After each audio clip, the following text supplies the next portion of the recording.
নবী আবু বকরকে বললেন, হে রে আমার আবু বকর, জবাব দিবা কেন তুমি কান্না করতেছো? আবু বকর কান্না করে করে বলে, ও পয়গম্বর, আমি আবু বকর ছিলাম জাহান্নামের আসামি।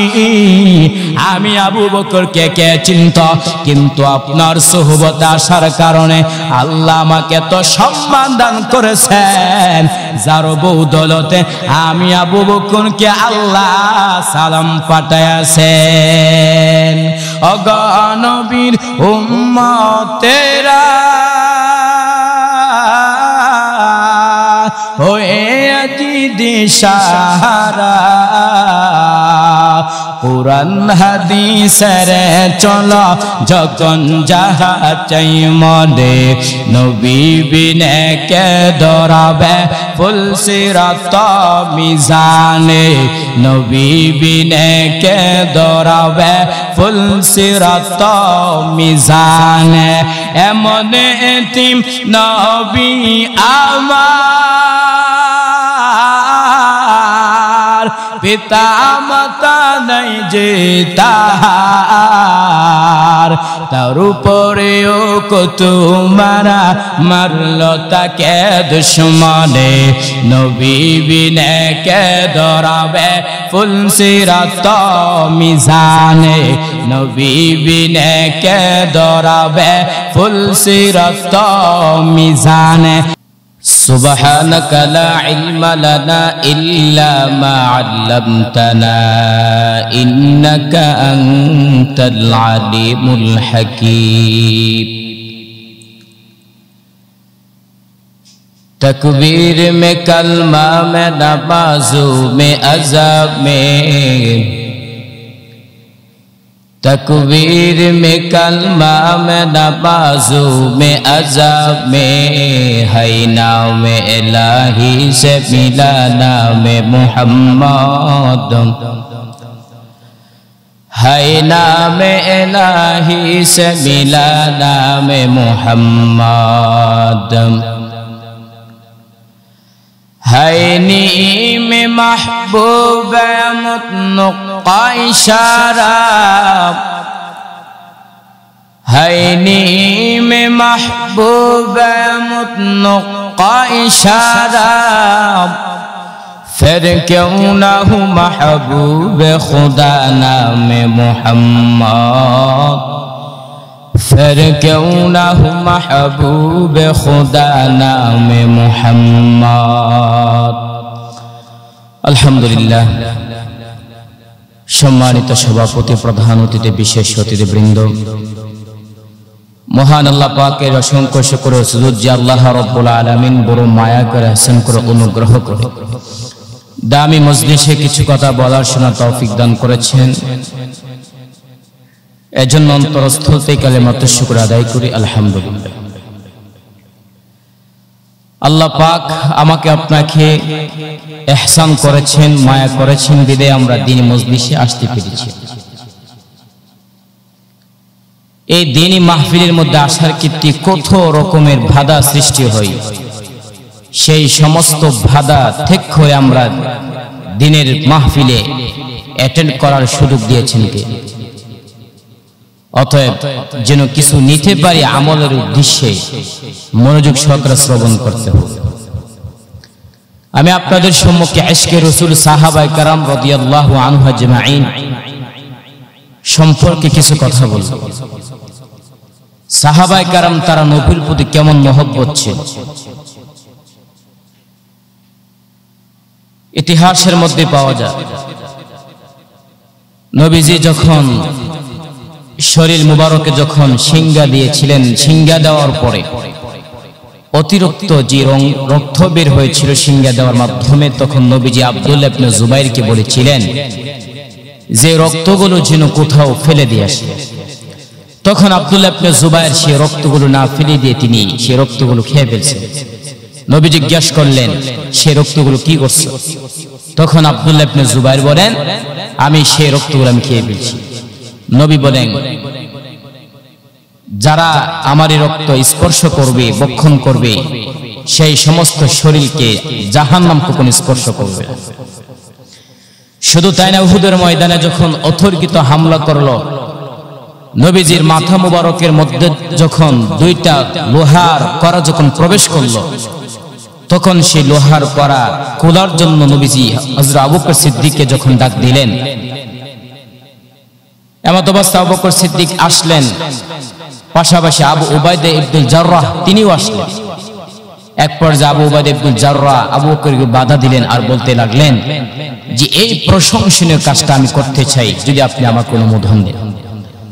তখন আবু উবাইদা ইবনুল জাররাহ আবু বকরের অনুমতি ক্রমে সেই বরকতপূর্ণ কাজটা যখন শুরু করলেন, নবীজির মাথা মুবারক থেকে যখন লোহার কড়া যখন বের করবে, তখন আবু উবাইদা ইবনুল জাররাহ একটা লোহার নবীজির মাথা মুবারক থেকে একটা লোহার কড়া করবে, খোলার সাথে সাথে আবু উবাইদা ইবনুল জাররাহ একটা দাঁত ভেঙে ফেললেন। তিনি সেই দাঁত ভাঙার প্রতি ভ্রুক্ষেপ না করে তিনি আবার যখন নবীজির মাথা মুবারক থেকে যখন লোহার কড়া আবার আনবে, তখন আরেকটা দাঁত ভেঙে ফেলবে। এমত অবস্থায় নবীজির মাথা মুবারক থেকে লোহার কড়া যখন খুলবে, খোলা অবস্থায় যখন নবীজির চেহারা বেয়ে বেয়ে যখন রক্ত আসতেছে, তখন মালিক বিন সিনান নবীজির চেহারা মুবারক থেকে রক্তগুলো চুষে খাওয়া শুরু করলেন। তখন নবীজি বলছেন, লান তামাসাকান নার, তোমাকে কখনো জাহান্নামে স্পর্শ করবে না। তাহলে সাহাবায়ে কেরাম ইশকে রাসূল, অর্থাৎ সাহাবায়ে কেরাম নবীর প্রতি কেমন ইশকে ছিল, ভালোবাসা ছিল। সেই সাহাবায়ে কেরাম নবীর স্পর্শে থাকার কারণে কোরআনের বিধানও চলে আসছে, আমিনু কামা আমানান নাস, তোমরা ঈমান আনো তাদের মতো। তাফসিরে জালালের মধ্যে উল্লেখ রয়েছে সাহাবায়ে কেরামের নাম। তাহলে দেখেন সাহাবায়ে কেরাম তারা নবীর প্রতি কত মহব্বত ছিল। নবীর স্পর্শে থাকার কারণে আল্লাহ তাআলা আইন করে দিলেন যে তোমরা সাহাবায়ে কেরামের ঈমানের মতো ঈমান আনো। সাহাবায়ে কেরাম কেমন ঈমান ছিল? সাহাবায়ে কেরামের কথা হিংস্র প্রাণী শুনতো। আব্দুল্লাহ ইবনে আব্বাস রাদিয়াল্লাহু আনহু যখন একটা পাহাড়ে পাদদেশ দিয়ে যখন যাচ্ছে, এমত অবস্থায় দেখতেছেন কিছু সংখ্যক মানুষ তারা রাস্তার মধ্যে দাঁড়িয়ে আছে। তখন আব্দুল্লাহ ইবনে আব্বাস যখন সেই জায়গার মধ্যে সম্মুখীন হলেন, তখন দেখতে পাইলেন একটা ভাগ যখন সিংহ যখন সেখানে অবস্থান করতেছে। তখন আব্দুল্লাহ ইবনে আব্বাস বললেন, আইয়ুহাল আসাদ নাহনু আসহাবু রাসূলিল্লাহ সাল্লাল্লাহু আলাইহি ওয়াসাল্লাম। তিনি এই যে সিংহকে সম্বোধন করে বললেন, আমি হচ্ছে নবী সাহাবী। এই কথা বলার পরে হিংস্র প্রাণী সিংহ সে রাস্তা থেকে বিদায় নিয়ে চলে গেছে। তাহলে সাহাবায়ে কেরাম তারা নবীর প্রতি মহব্বত ছিল, কিন্তু আমি আপনি মানতে পারি, আমি আপনি সেই নবীর আদর্শ লালন করতে পারি না। হ্যাঁ, সাহাবায়ে কেরামের তারা নবীর জন্য কত দরদ ছিল, কত পাগল ছিল, নিজের জীবনটা তারা বিলীন করে দিলেন। কিন্তু আমি আপনি সেই নবীর সুন্নত তো রাখতে পারি না। পারি? উকবা ইবনে নাফে যখন সাহাবায়ে কেরামরা যখন উকবা ইবনে নাফের নেতৃত্বে যখন কিছু সংখ্যক সাহাবায়ে কেরাম আফ্রিকার জঙ্গলে অভিযান চালাবে, তখন উকবা ইবনে নাফে ওই আফ্রিকার জঙ্গলে হিংস্র প্রাণীকে সম্বোধন করে ভাষণ দিয়েছিলেন, আইয়াতুহাল হাশরাত ওয়াস সিবা নাহনু আসহাবু রাসূলিল্লাহ। উকবা ইবনে নাফে ওই আফ্রিকার জঙ্গলে হিংস্র প্রাণীদেরকে সম্বোধন করে বললেন, হে হিংস্র প্রাণীরা, আমরা হচ্ছে নবীর সাহাবী, ফারহালু, অতএব তোমরা সেখান থেকে চলে যাও। ইন্না নাজিলুনা ফামান ওয়াজাদনাহু বা'দা কাতালনাহু, আমরা সেখানে নামার পর তোমাদেরকে প্রায় হত্যা করে ফেলব। ইতিহাসের মধ্যে পাওয়া যায় উকবা ইবনে নাফে যখন এই ভাষণ দিয়েছিলেন, তখন আফ্রিকার যত হিংস্র প্রাণী ছিল সবাই চলে গেছে। তাহলে তারা নবীর প্রতি সাহাবায়ে কেরাম তারা কেমন বিদার হাসিল করছেন, হিংস্র প্রাণী তারা মানত। কিন্তু আমি আপনি এমন অবস্থায় লালন করেছি, এমন জীবন লালন করে আমার আপনার কথা মানুষ শুনতে পারে না। কথা বুঝতে পারছেন? তার কারণটা কি? সাহাবায়ে কেরামের মতো আমরা ঈমান আনতে পারি না। সাহাবায়ে কেরাম কেমন ঈমান ছিল? সাহাবায়ে কেরাম এমন ভাবে ঈমান এনেছেন, অর্থাৎ নবী যে কথা বলেছেন করার জন্য সেই কথা তারা করছে। নবী যে কাজের ক্ষেত্রে বলেছেন সেই কাজটা করতে পারবে না, সেই কাজটা তারা করে নাই। আরে নবীর উম্মতের দল, সাহাবায়ে কেরাম তারা নবীর প্রতি কত মহব্বত ছিল। মুসলমানরা যখন পারস্য আক্রমণ করল, মুসলমানরা যখন পারস্যের আক্রমণ করার উপর ওই পারস্যের সম্রাট কিসরা মুসলমানদেরকে একত্রিত করলেন, ফাইসালার ব্যবস্থা করলেন, মিটিং এর ব্যবস্থা। ওই মুসলমানদের পক্ষে নবীর একজন সাহাবী হুযায়ফা ইবনে ইয়ামান, ওই হুযায়ফা ইবনে ইয়ামানের নেতৃত্বে কয়েকজন সাহাবায়ে কেরাম যখন পারস্যের সম্রাট কিসরার কাছে যখন যাইলেন, পারস্যের সম্রাট কিসরা সাহাবায়ে কেরামদেরকে খাবারের ব্যবস্থা করলেন।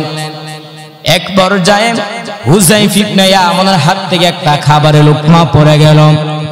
হুযায়ফা ইবনে ইয়ামান সাথে সাথে নবীর হাদিসের কথা মনে পড়ে গেল। নবী বললেন, যখন কোনো খাবার পড়ে যায় ওই খাবারের লোকমা তোমরা গ্রহণ করো। তার কারণটা হলো কোন খাবারের মধ্যে বরকত আছে কেউ তো জানে না। হুযায়ফা ইবনে ইয়ামানের খাবারের বাটি থেকে যখন একটা খাবার লোকমা পড়ে গেল, হুযায়ফা ইবনে ইয়ামান ওই খাবারটা যখন তুলে ফেলল, এবার তার সাথে একজন সাহাবী তাকে একটু মৃদু সুরে আঘাত করলো যে বাদশার দরবারে কি এই খাবারটা তোলা প্রয়োজন হয়? হুযায়ফা ইবনে ইয়ামান জবাব দিয়েছিলেন, আতুতরুকু সুন্নাত হাবিবিলি হাউলাইল হুমাকাইম। হুযায়ফা ইবনে ইয়ামান বলেন, এই সমস্ত নির্বুদ্ধির কারণে আমার নবীর সুন্নতটাকে আমি ছেড়ে দিব। কিন্তু তারা বাদশার দরবার যাওয়ার পর নবীর সুন্নত ছাড়ে নাই। কিন্তু আমি আপনি কত খাবার অপচয় করুন, কোন হিসাব আছে নাকি? কোন হিসাব আছে?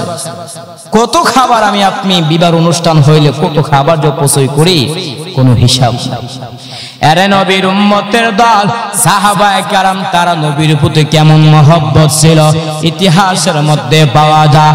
নবী একটি কেউ কোটি শীতের মধ্যে হুজরা শরীফ থেকে বের হয়েছেন, হঠাৎ করে একজন সাহাবী দেখতেছেন, একজন সাহাবী নবীর কামরার সামনে দাঁড়াইয়া শীতের মধ্যে ধর করে কাঁপতেছে। নবী বললেন, কে রে তুমি এত শীতের মধ্যে দাঁড়িয়ে আছো কেন? ওই সাহাবী ডাকতে বলেন, ও রহমতের নবী, আমি কেন আপনার দরবারে আসা করি নবী? ইসলাম গ্রহণ করার পূর্বে আমার নামটা ছিল আব্দুল উজ্জা। ও পয়গম্বর, ইসলাম গ্রহণ করার পর আমার নামটা রেখে দিয়েছিলেন আব্দুল্লাহ। আমি হলাম সে আব্দুল্লাহ।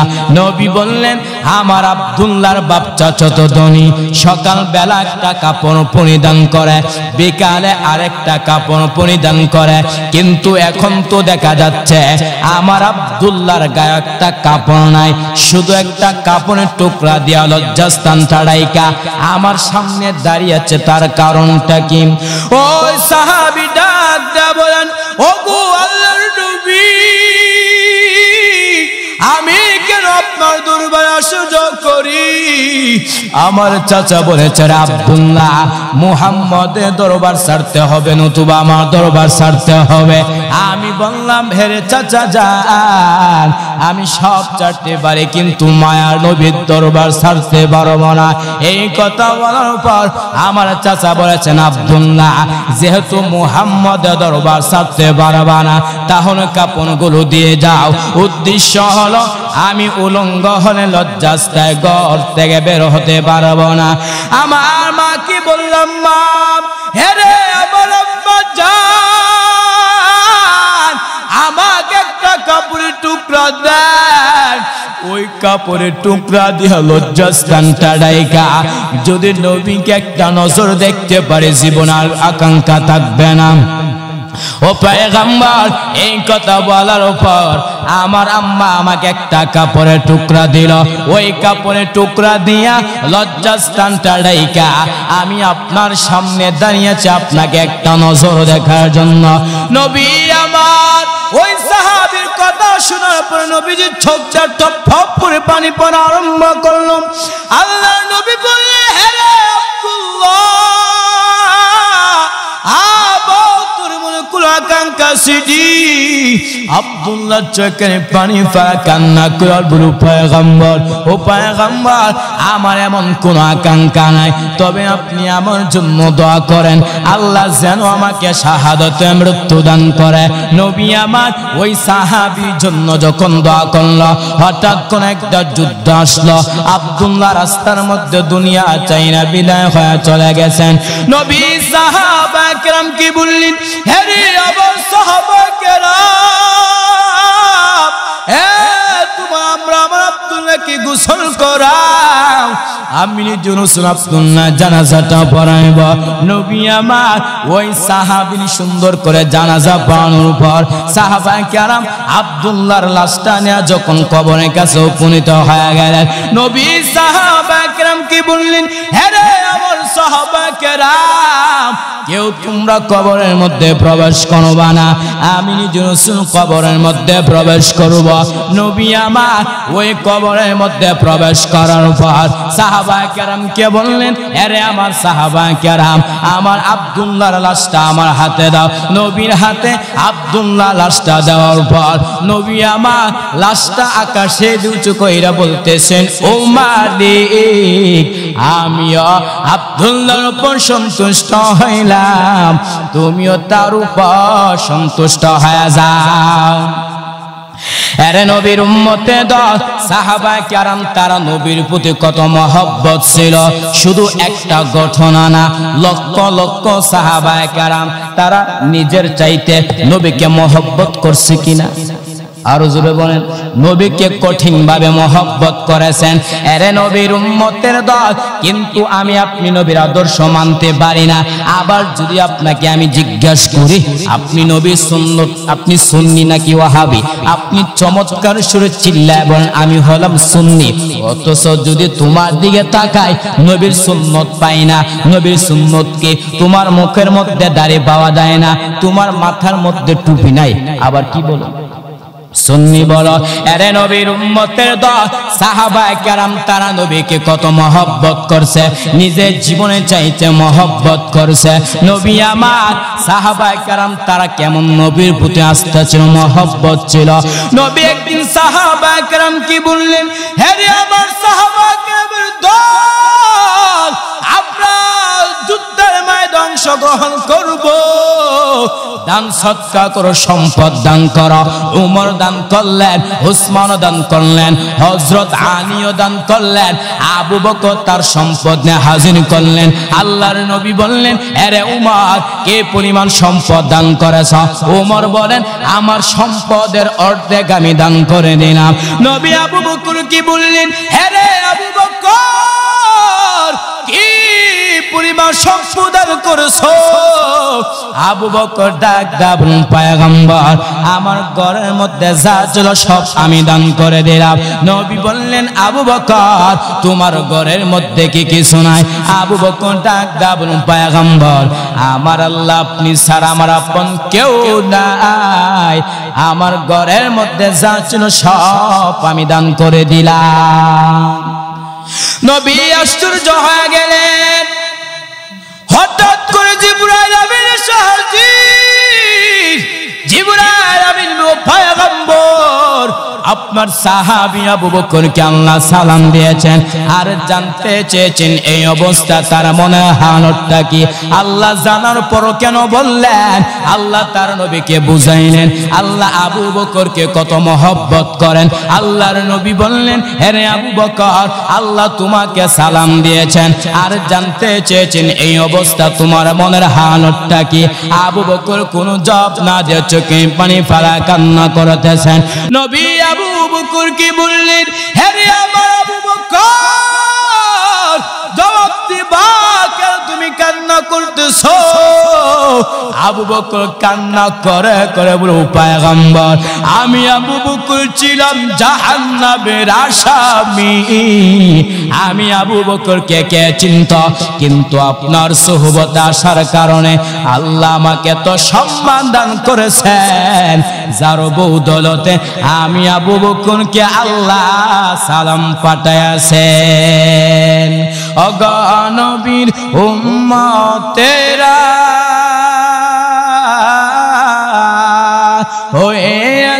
দিশাহারা কুরআন হাদিসের চলা যখন যাহা চাই মনে নবী বিনে কে দরাবে ফুল সিরাত মিজানে নবী বিনে কে দরাবে ফুল সিরাত মিজানে এমন এতিম নবী আমার পিতা মাতা নাই যে তাহার তার উপরেও কত মারা মারল তাকে দুশ্মনে নবী বিনে কে দরাবে ফুল সিরাত মিজানে নবী বিনে কে দরাবে ফুল সিরাত মিজানে এরে নবীর উম্মতে দা সাহাবায়ে কেরাম তারা নবীকে চিনতে পারছে কিন্তু আমি আপনি নবীকে চিনতে পারছি বলে হ্যাঁ চিনতে পারে কিন্তু যদি আমল না করেন কোনো লাভ হবে নাকি আরে নবীর উম্মতে দা সাহাবায়ে কেরাম তারা নবীর প্রতি কত মহব্বত ছিল কুরাইশদের বড় বড় প্রতিনিধিরা বলতে লাগলো আমরা আবিসিনিয়ার বাদশা পারস্য সম্রাটের বাদশার কাছে আমরা ওই যে আবিসিনিয়ার বাদশা বলেন পারস্যের সম্রাট বলেন আমরা সকল বড় বড় বাদশার দরবারের কাছে যাইলাম কিন্তু মুহাম্মদের কাছে যাইয়া এমন কিছু আমরা দেখতে পাই না যেটা অন্যান্য বাদশার দরবারে আমরা দেখতে পাই নাই বলে কি দেখছেন বলে সাহাবায়ে কেরাম বলে নবী মুহাম্মদ যখন তুতু ফালায়া দেয় তার সাথে সাহাবায়ে কেরামরা সেই তুতুর শরীরের মধ্যে মাখার জন্য প্রতিযোগিতা করে কুরাইশদের বড় বড় প্রতিনিধিরা বলেন আমরা আবিসিনিয়ার বাদশা বলেন পারস্যের সম্রাট বলেন এই যে রোম সম্রাট বলেন এই সমস্ত বড় বড় বাদশার দরবারে যাইলাম যা কিছু দেখতে পাইছি কিন্তু নবী মুহাম্মদের কাছে এমন এমন অলৌকিক বিষয় আমরা দেখতে পাইলাম বলে কি বলে মুহাম্মদ যখন টুটু ফালায়া দেয় ওই টুটুটা সাহাবায়ে কেরাম তার শরীরে মাখার জন্য প্রতিযোগিতা শুরু করে কথা বুঝতে পারছেন আরে নবীর উম্মতে দা সাহাবায়ে কেরাম তারা নবীর প্রতি কত মহব্বত ছিল নবীর একজন সাহাবী হযরত বেলাল নবীর প্রতি কত মহব্বত বেঈমানরা বেলালকে আক্রমণ করে বেলাল শুনে শুনে আল্লাহু আহাদ বলে আবু বকর সিদ্দিক বলে বেলাল তোমাকে বেঈমানরা আক্রমণ করে তুমি আস্তে আস্তে আল্লাহু আহাদ বলবা তাহলে ইসলামের চরম দুশমন উমাইয়া বিন খালফ তোমাকে একটু হালকা আক্রমণ করবে বেলাল বললে ঠিক আছে ভবিষ্যতে গিয়ে যখন বেঈমান আমার উপর আক্রমণ করবে আমি তখন জোরে জোরে জোরে আল্লাহু আহাদ বলবো না আবার বেঈমানরা যখন বেলালের উপর আক্রমণ করে বেলাল জোরে জোরে আল্লাহু আহাদ বলে আবু বকর সিদ্দিক বলে বেলাল তুমি আমার সামনে ওয়াদা করো জোরে জোরে আল্লাহু আহাদ বলবা না কিন্তু বেঈমানরা যখন তোমার উপর আক্রমণ করে তখন তুমি জোরে জোরে আল্লাহু আহাদ বলো তার কারণটা কি বেলাল চুকে পানি পড়া কান্না করে আর বলে হরে আবু সিদ্দিক ওই বেঈমানরা যখন আমার উপর আক্রমণ করে তখন আমি জোরে জোরে আল্লাহু আহাদ বলি তখন আমার এত মজা এত মধুর লাগে আমার সব দুঃখ কষ্ট দূর হয়ে যায় এরে নবীর উম্মতে দল সাহাবায়ে কেরাম তারা নবীকে যেমন মহব্বত করছে সেইভাবে মহব্বত করা লাগবে কিনা আরো জোরে বলেন এরে নবীর উম্মতে দল সাহাবায়ে কেরাম তারা নবীর জন্য নবীর আদর্শের জন্য নিজের জীবনটা যেমন ভাবে বিলীন করে দিয়েছেন ঠিক তেমন ভাবে আমিও নবীর আদর্শ দেইকা নবীর আদর্শের জন্য আমার আপনার জীবনটা দিতে হবে কিনা আরো জোরে বলেন এরে নবীর উম্মতের দল এজন্য আমার আপনার প্রতি নবীর প্রতি কত মহব্বত ছিল উহুদের ময়দানে হঠাৎ বেঈমানরা প্রচার শুরু করে দিয়েছে পুতিলা মুহাম্মদ শহীদ হয়ে গেছে মদিনার মধ্যে যখন এলান হয়ে গেছে মদিনার সকল মহিলারা একদম পুরো পাগল নির্মূত হয়ে গেল একজন আনসারী মহিলা নবীর দুঃসংবাদ শোনার পর এবার ওই মহিলা তিনি উহুদের ময়দানে রওনা হয়ে গেলেন আর বললেন আমার নবীর খবরটা একটু জানায় দাও বলে তোমার সন্তান শহীদ হয়ে গেছে মহিলা বলেন ইন্না লিল্লাহি ওয়া ইন্না ইলাইহি রাজিউন। তারপর আমার নবীর সুষম আমার নবীর খবরটা জানা দাও। এবার ইহুদিরা বেঈমানরা বলে তোমার শহীদ তোমার স্বামী শহীদ হয়ে গেছে। ওই আনসারী মহিলা বলে আগে আমার নবীর খবর বলো, আমার নবী কোন অবস্থায় আছে, আমার নবীর জন্য পুরো পাগল। এরে নবীর উম্মতে দল, এই যে নবী উহুদের ময়দানে শহীদ হয়ে গেছে, এইভাবে যখন প্রচার শুরু করে দিল, একজন আল্লাহর বান্দা বাগানের মধ্যে পানি দিতেছে, হঠাৎ করে শুনতেছে নবী দুনিয়া থেকে বিদায় নিয়ে চলে গেছেন। ওই আল্লাহর বান্দা বালতিটা হাত থেকে ফালাইয়া দুইটা হাত আমার আল্লাহর দিকে ফিরে বলে, ও মালিক, আমার এই দুইটা চক্ষু আমি রিজার্ভ করেছি নবীর জন্য, যদি ওই নবী না থাকে আমার দুইটা চক্ষু আপনি অন্ধ বানায় দাও। আরে নবীর উম্মতে দল সাহাবায়ে কেরাম তারা নবীর প্রতি যত মহব্বত দেখাইছে, সাহাবায়ে কেরাম নবীর সুন্নতের জন্য যত পাগল হইছেন, যদি আমি আপনি নবীর সুন্নত ধারণ করতে পারি তাহলে আমার আপনার জীবনের সফলতা চলে আসবে। আর বান্দা যদি আমার আপনার জীবনের সফলতা চলে আসে, আমাকে আপনাকে আল্লাহ জান্নাত দিবে, নতুবা বান্দা জাহান্নামের মধ্যে জ্বলতে হবে। আরে নবীর উম্মতে দল বর্তমানে যদি রৌদ্রের তাপ 36 অথবা 37 ডিগ্রি যখন বেড়ে যায়, তখন গরমে সহ্য করতে পারি না, কিন্তু হাসরের মাঠে আল্লাহ সূর্য কি বলবি, সূর্য তোর যত তাপ আছে তুই জমিনের মধ্যে ছাড়িয়া দে, সূর্যের তাপে জমিনটা হয়ে যাবে তামা, গুনাহগারে মগজ বাতের মারার মতো ঠাস ঠাস করে ফেটে যাবে, পেটের নাড়ি বুড়ি পায়খানা রাস্তা দিয়ে বের হয়ে পড়ে যাবে। শুধু তাই না, অপর দিকে জাহান্নাম কঠিন হুঙ্কার মারে। আল্লাহ ফেরেশতা কি বলবি, হ্যারে ফেরেশতারা তোমরা জাহান্নামকে ভালোভাবে ধরো। 70,000 রহমতের ফেরেশতারা জাহান্নামকে ধরতে পারে না।